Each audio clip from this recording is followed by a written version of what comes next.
வணக்கம். Big topic with Karthik Mayakumar. RCB vs SRH நேற்றுக்கு நடந்து முடிஞ்ச இந்த மேட்சை பற்றி தான் பல விஷயங்கள் பேச போகிறோம். என்ன அடியில் நிகழ்ச்சிக்குள்ளே போகலாம்.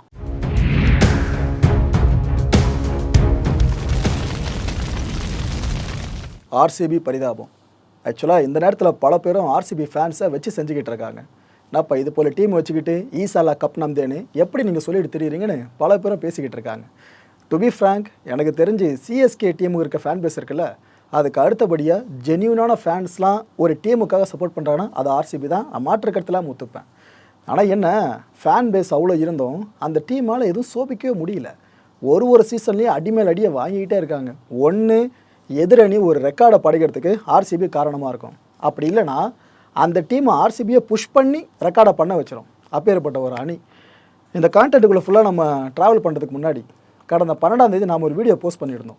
அதில் ஒரு விஷயத்தை தெளிவாக சொன்னோம். ஆக்சுவலாக ஆர்சிபி எம்ஐ மேட்ச் முடிஞ்ச பிற்பாடு நாம் போட்டிருந்த வீடியோ அது. அதில் ஒரு போர்ஷன் நம்ம மென்ஷன் பண்ணியிருந்தோம். அடுத்து எஸ்ஆர்ஹெச் கூட ஆர்சிபி விளையாடுறப்ப இது நடக்கலாம்னு சொல்லிட்டு அது அப்படியே இப்போ நடந்து முடிஞ்சிருக்கு.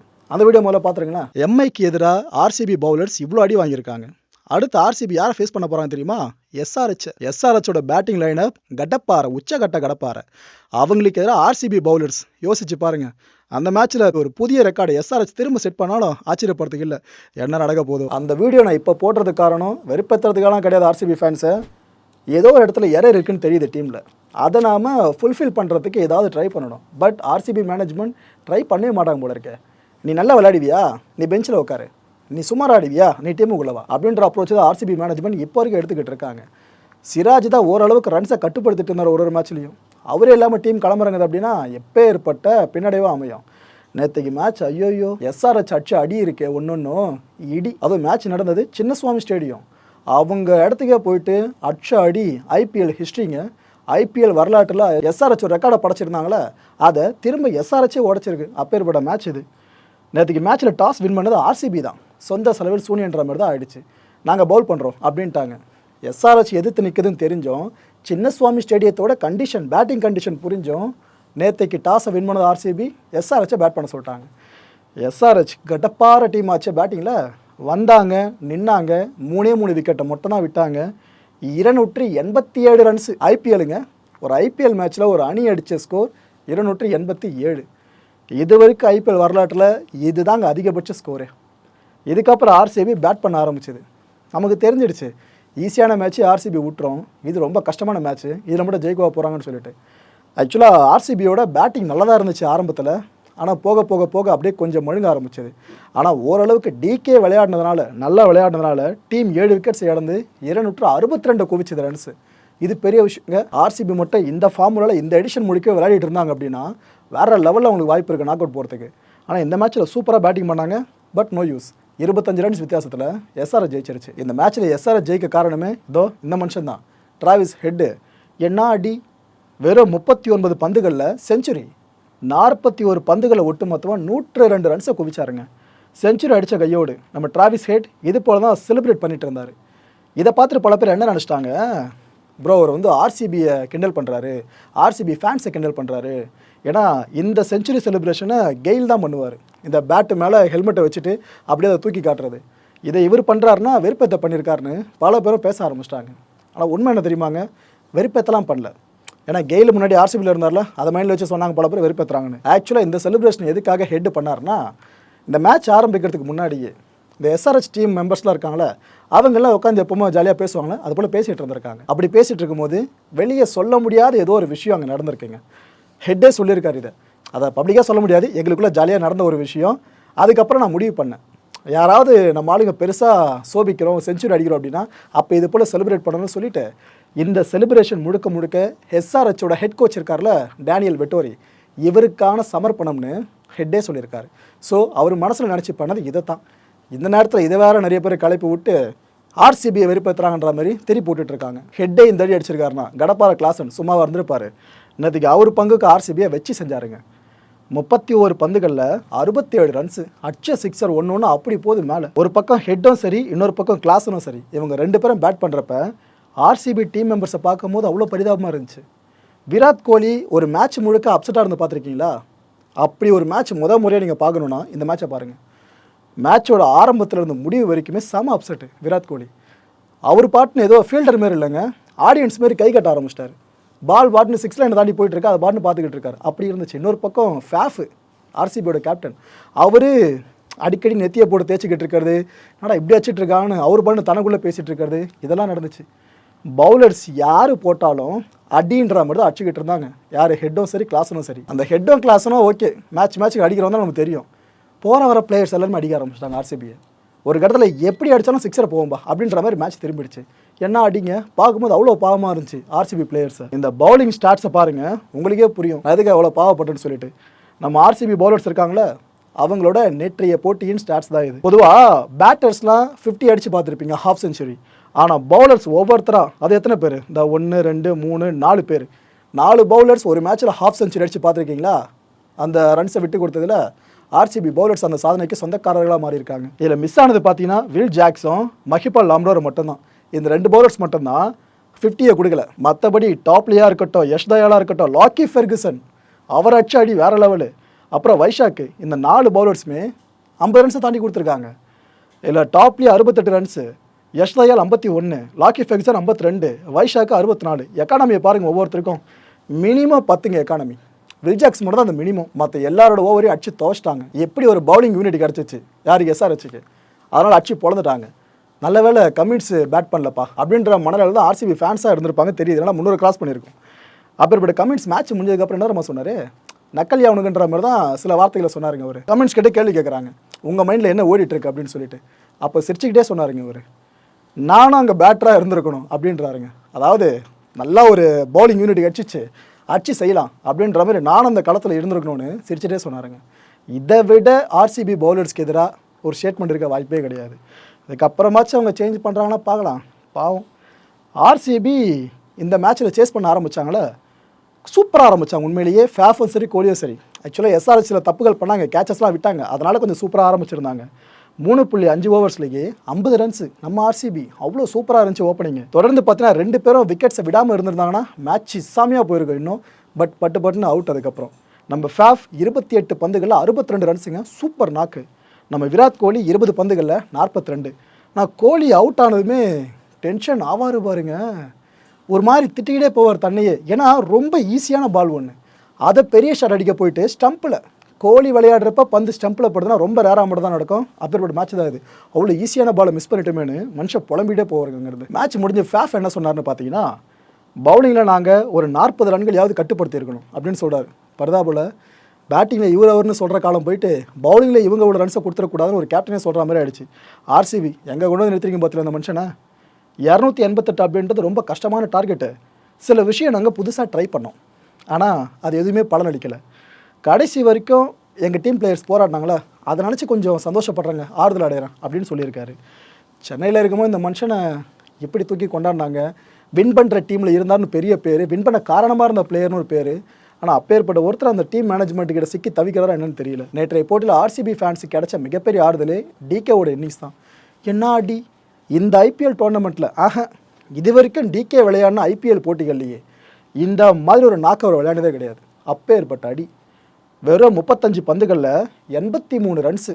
எஸ்ஆர்ஹெச்சை ஒரு கட்டத்தில் யோசிக்க வச்சிட்டாரு. ஆஹா, ஆர்சிபி ஜெயிச்சு கொடுத்துருவார் போல இருக்கன்ட்டு கம்மின்ஸ் முக ரியாக்ஷன் வரைக்கும் அதை தாங்க சொல்லிட்டு இருந்துச்சு. அப்படி விளையாண்டார் நம்ம டிகே. ஒரு பக்கம் பார்த்தீங்கன்னா பேட்டராக ஷைன் பண்ணுறாரு, இன்னொரு பக்கம் விக்கெட் கீப்பராக ஷைன் பண்ணுறாரு, தி பெஸ்ட்டு ஃபினிஷர்னு பேரையும் எடுத்துட்டாரு. இதெல்லாம் தாண்டி கமெண்டேட்டர் வேலையை பார்த்துக்கிட்டு இருக்காருங்க. ஒரு கமெண்டேட்டரை கூட்டம் விளையாட விட்றாங்க, இந்த அடி அடிக்கிறாரு. நம்ம தமிழகத்தோட பெருமித டிகே. இதை சொல்கிறப்ப நமக்கு ரொம்ப பெருமையாக இருக்குது. அதுவும் ஸ்டேடியத்தில் டிகே விளையாடிட்டு இருந்தப்போ முழுக்க எழுந்த சாண்டிங் பார்த்தீங்கன்னா டிகே டிகே டிகே மட்டும்தான். இவருக்கு அது கண்டிப்பாக எமோஷனல் மூமெண்ட்டாக இருந்திருக்கும். ஆனால் டிகேக்கு இருக்க ஒரு பெரிய குறை, சிஎஸ்கேக்கு நான் விளையாடணும் பட் முடியல அப்படின்ற குறை தான். சிஎஸ்கே மேனேஜ்மெண்ட் காதுக்கு இந்த விஷயம் போனால் நல்லாயிருக்கும். இன்னும் எவ்வளோ வருஷம் இந்த மனுஷன் விளையாட போகிறாரு. எனக்கு தெரிஞ்ச T20 வேர்ல்டு கப் ஒன்று இருக்குதுல்ல, இதெல்லாம் இந்தியன் ஸ்குவாடில் இவரோட பேரை இருக்கும்னு நினைக்கிறேன். வெயிட் பண்ணி பார்ப்போம். இந்த மேட்ச் முடிஞ்ச பிற்பாடு நம்ம டிகேவை பேட் கமெண்ட்ஸ் இருக்கார்ல, அவரே தேடி போயிட்டு வாழ்த்தினாருங்க, சூப்பராக விளையாடினீங்க அப்படின்னு சொல்லிட்டு. ஸ்போர்ட்ஸ்மேன்ஷிப். பேட் கமெண்ட்ஸ் மேலே ஒரு மேட்ச்லேயும் நமக்கு இந்த மரியாதை கூடிக்கிட்டே போதில்ல. ஒரே மேட்ச்சில் 549 ரன்ஸு, நம்ப முடியுதா? ஐபிஎல்லில் 2 டீமும் சேர்ந்து அடித்த ரன்ஸு. மேட்னஸ் இன் சின்னசுவாமி இப்படி தான் சொல்லணும்.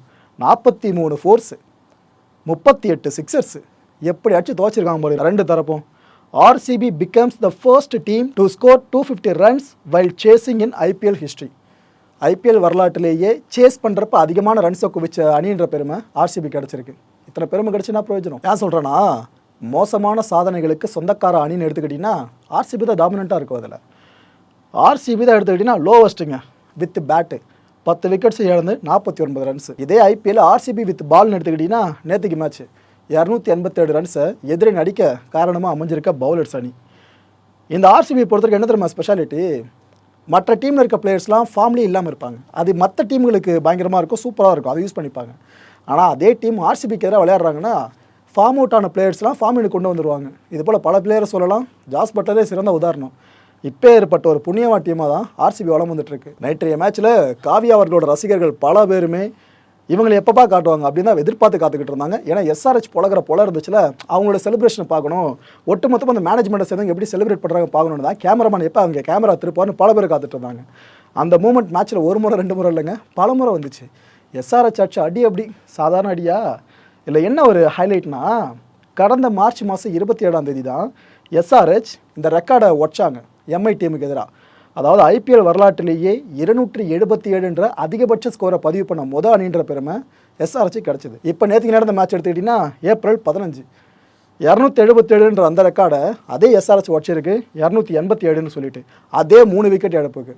இதுதான் டீம். இன்னொரு வருஷம் கவனிச்சிங்க, ஒரு பக்கம் நம்ம பங்காளி RCBயை காலி பண்ணிட்டாங்க ரெக்கார்ட் மேட்ச்சு. இதுக்கு முன்னாடி MI நம்மளோட பெரிய பங்காளி அவரை காலி பண்ணிட்டு வந்தாங்க. இதில் மிஸ் ஆனது CSK மட்டும்தான். நாம் என்ன நல்லது பண்ணிட்டோம், SRH முதல்ல பேட் பண்ண விட்டிருந்தா நம்ம கதி அதோ கதியாக மாறி இருக்கலாம். அந்த மேட்ச்சில் CSK 165 ரன்ஸ் தான் குவிச்சுது. டார்கெட்டை ஈஸியாக SRH சேஸ் பண்ணாங்க, மேட்ச் முடிஞ்சுது. RCB vs MI இந்த மேட்ச் எல்லாரும் பார்த்துருப்பீங்க. அதுலேயும் குறிப்பாக சர்ச்சை ஒன்று எழுந்துச்சு பாருங்க. அதான் மேட்ச் ஆரம்பிக்கும் போது டாஸ் போடுவாங்களே, அப்போ ஹர்திக் பாண்டியா டாஸை பின்னாடி தூக்கி போடுவார். ஜவஹர் ஸ்ரீநாத் போய்ட்டு அந்த டாஸை எடுக்கும் போது ஃப்ளிப் பண்ணுற மாதிரி இருக்கும், காயின் இப்படி திருப்புற மாதிரி லைட்டாக அதில் காட்சிகள் பதிவாயிருக்கும்.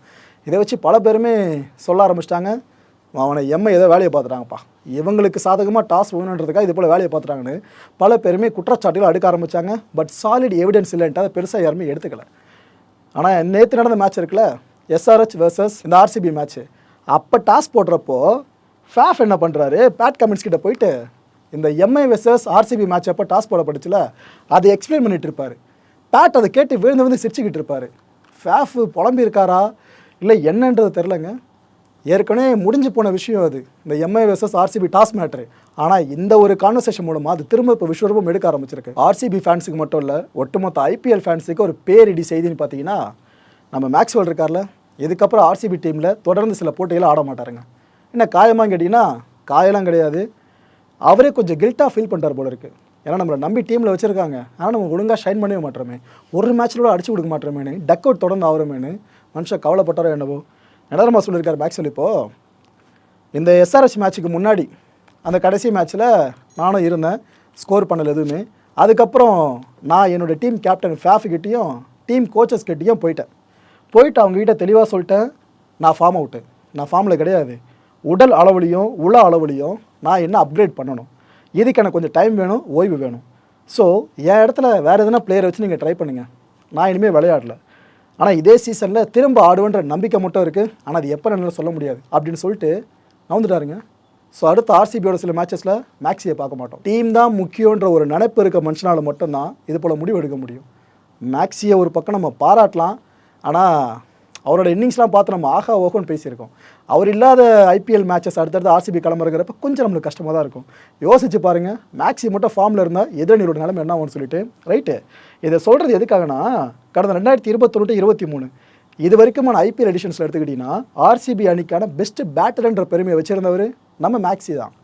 2021 சீசனில் 513 ரன்ஸு, 2022 சீசனில் 301, 2023 சீசனில் 400 ரன்ஸ். த ரியல் ஒன் ஃபேமிலின்னு எடுத்துக்கிட்டிங்கன்னா நான் CSKவை தான் சொல்லுவேன். என்னோட எத்தனை பேர் உடன்படுறீங்கன்னு தெரில, ஆனால் இதான் உண்மை. ஒரு சின்ன இன்சிடென்ட் சொல்கிறேன்.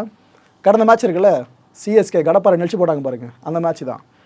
அப்போ தோனியோட அந்த பர்ஃபார்மன்ஸ் இருக்குல்ல, அதை சார்ந்து ஆஸ் எ கேப்டனாக ரித்துக்கிட்ட இருந்து அவர் காம்ப்ளிமெண்ட் எதிர்பார்ப்பாருங்க, அப்ரிசியேஷனை. அப்படி தோலை எடுத்து இப்படி கிட்ட தள்ளுவார், என் தோலில் தட்டு, என்னை ஊக்கப்படுத்து, நான் அப்போ தான் இன்னும் கொஞ்சம் பூஸ்ட் ஆகுன்ற மாதிரி. இந்த லெஜண்ட் இவர்கிட்ட போயிட்டு இது போல் பிஹேவ் பண்ணியிருப்பார். டீம்னா இப்படி இருக்கணும். சிஎஸ்கேன்றது டீமையும் தாண்டி ஒரு படி மேலே. இப்போ நான் சொல்ல போகிற செய்தி 50% நெகட்டிவான செய்தி, 50% பாசிட்டிவான செய்தி தான் சிஎஸ்கே ஃபேன்ஸுக்கு. நம்ம ஃபிஸ் இருக்கார்ல, போன மேட்ச்சில் சூரியகுமார் யாதவோட கேட்சை பிடிச்சி ஓவர் நைட்டில் ஹீரோ ஆனார் பாருங்க எல்லாரும் முன்னாடியும். அப்பேற்பட்ட முஸ்டபிசர் இவர் ஐபிஎல் விளையாடலான்னு சொல்லிட்டு இதுக்கு முன்னாடி பங்களாதேஷ் கிரிக்கெட் வாரியம் அனுமதி கொடுத்துருந்தாங்க. இந்த என்ஓசின்னு சொல்லுவாங்க, நோ அப்ஜெக்ஷன் சர்டிஃபிகேட்னு சொல்லிட்டு அதை அவங்க அஃபிஷியலாக இஷ்யூவும் பண்ணிட்டாங்க. ஆனால் எது வரைக்கும்?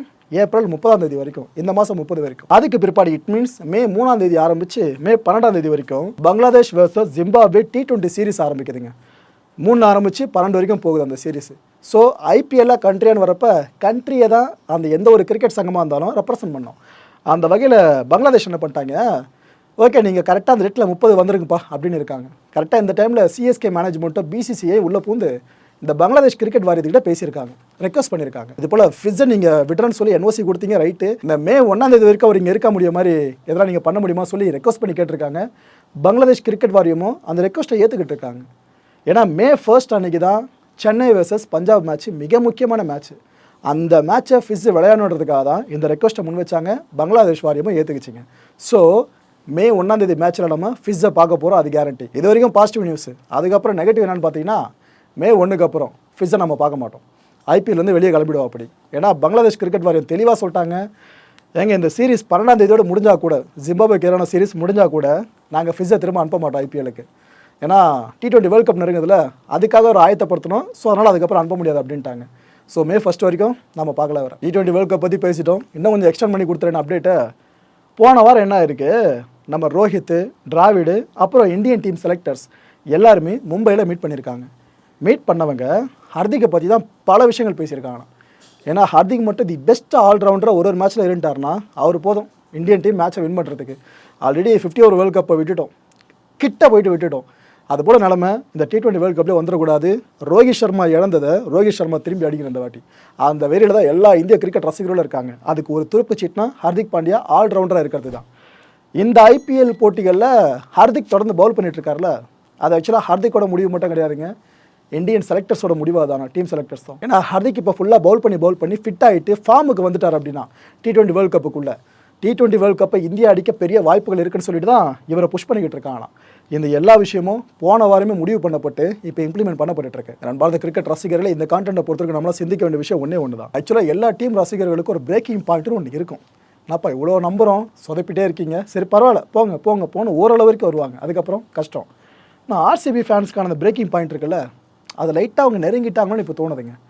ஏன்னா நேற்று மேட்ச் பார்க்குறப்ப நமக்கே மனசு வெறுத்துருக்குன்னா அந்த ஃபேன்ஸ்லாம் என்னன்னு தெரியல.